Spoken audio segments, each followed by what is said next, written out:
Bonjour à tous et merci de votre présence ce matin. Alors d'abord un mot d'actualité pour vous dire qu'on poursuit à Mayotte les opérations de sécurisation et en particulier dans les quartiers dans lesquels on a les bandes de délinquants. On a eu pas mal de violences urbaines cette nuit à Doujani sur la commune de Mamoudzou. C'est un quartier qui est régulièrement traversé par de la violence. Et hier soir, on s'en est pris d'abord aux policiers et aux CRS qui étaient présents. Et après, il y a eu des tentatives d'incendie de véhicules, une tentative d'incendie de bâtiments. Dans le cadre de la sécurisation et de la protection des populations, on a fait intervenir le RAID. Voilà, a priori, le calme est revenu. On a fait des interpellations sur les incendiaires. On reviendra là-dessus et on aura un bilan complet. Mais je tenais à commencer par ça parce que véritablement, notre objectif, sécuriser, protéger la population, lutter contre les bandes de délinquants, se met en œuvre aujourd'hui et on continue. Et ce qui s'est passé cette nuit là, dans un quartier agité par les violences urbaines de façon récurrente avec des agressions sur les populations, ça fait partie des endroits où on doit être. Et c'est parce qu'on est là qu'aujourd'hui on a ces réactions violentes de la part des délinquants.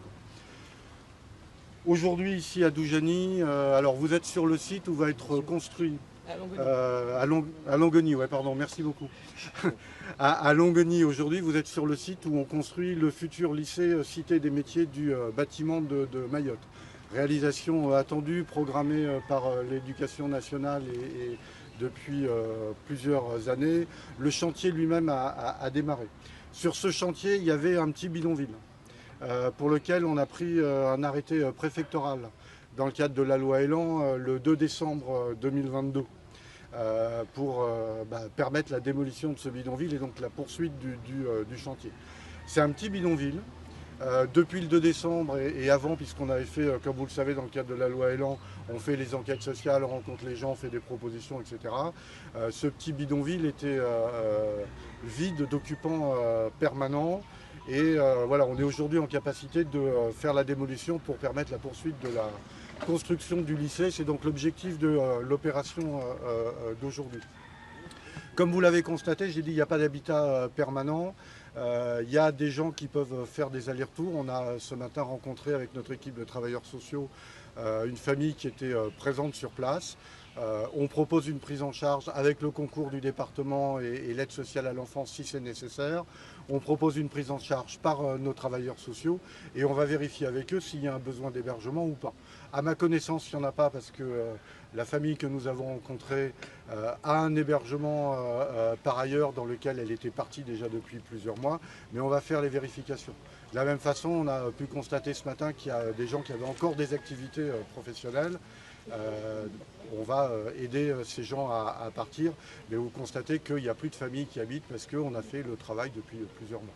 On voulait le faire avec vous, même si d'habitude on ne médiatise pas ces opérations de petite taille, pour montrer que sur la loi Elan, ça sert d'abord à réduire l'habitat insalubre, bien évidemment. Ça nous permet de débloquer ce genre de situation. Je crois que l'intérêt collectif d'avoir un grand lycée des métiers à Mayotte n'est personne ne conteste ça et ça nous permet aujourd'hui de former des jeunes, de leur proposer un avenir et donc de travailler sur la construction et sur le développement de Mayotte. Donc voilà, c'est véritablement le sens de cette opération aujourd'hui, hein, montrer que la lutte contre l'habitat insalubre, c'est une réponse collective qui permet d'apporter des solutions individuelles pour les gens qui vivent dans des conditions indignes, mais aussi de faire avancer le développement de Mayotte et je vous remercie de votre attention. Si vous avez quelques minutes, je peux prendre deux questions. C'est opération Bouchous, c'est 1800 forces de l'ordre déployées, ça fait des mois que vous êtes en préparation de cette opération-là. Il y a eu le revers judiciaire il y a 2 jours. Aujourd'hui, vous nous montrez une démolition de 10 habitats insalubres. Est-ce que finalement, vous pensez tout ça pour ça? C'est pas tout ça pour ça, en réalité on est sur des opérations de longue durée, ça fait plusieurs mois qu'on le prépare, mais depuis 2 ans on a démoli 2000 habitats insalubres dans l'île. Et alors on les démolit avec des opérations qui peuvent en faire 100, avec des opérations qui peuvent en faire 150.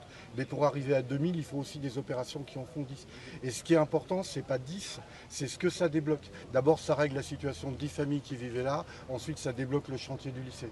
Aujourd'hui, l'intérêt, ce que je vous dis, c'est moins la démolition de l'habitat insalubre que la construction du lycée. J'espère que vous le comprenez pour l'avenir de Mayotte. Sur les 6 opérations que vous aviez annoncées, il y en a une qui a été suspendue, donc Oui. tu as eu 2, quid des autres? Les autres avancent normalement, donc la preuve aujourd'hui, je vous rappelle que c'est la même date d'arrêté.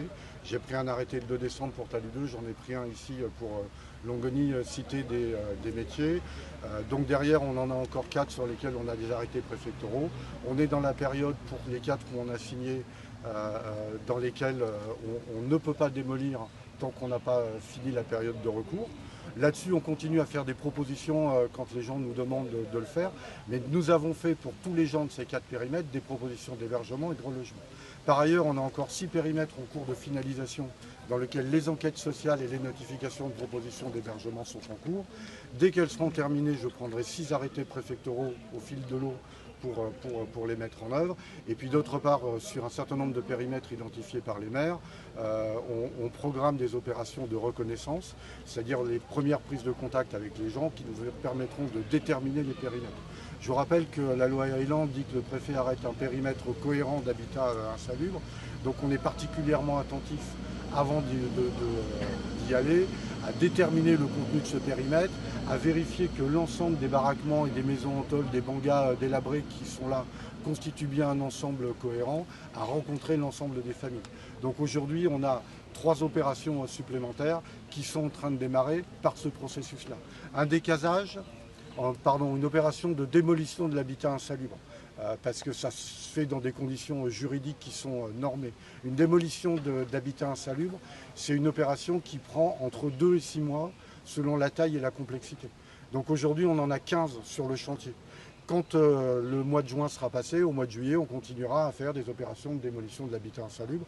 Et aujourd'hui, avec les maires, on a un certain nombre de programmations et de projets qui nous permettent de faire de la démolition de l'habitat insalubre jusqu'à fin 2024 à minima et de remplir les objectifs prioritaires qui nous sont donnés par le gouvernement, l'éradication des bidonvilles à Mayotte pour proposer un habitat digne aux Mahorais. Ça veut dire que les forces de l'ordre vont rester jusqu'en 2024 ? Potentiellement l'opération Wambouchou c'est plus de mois mais ça peut être jusqu'à fin 2024 ? Le ministre a dit qu'on continuerait les actions qu'on mène tant que ça serait nécessaire. Je viens de vous dire que dans les 2 années précédentes, on avait démoli 2000 bangas.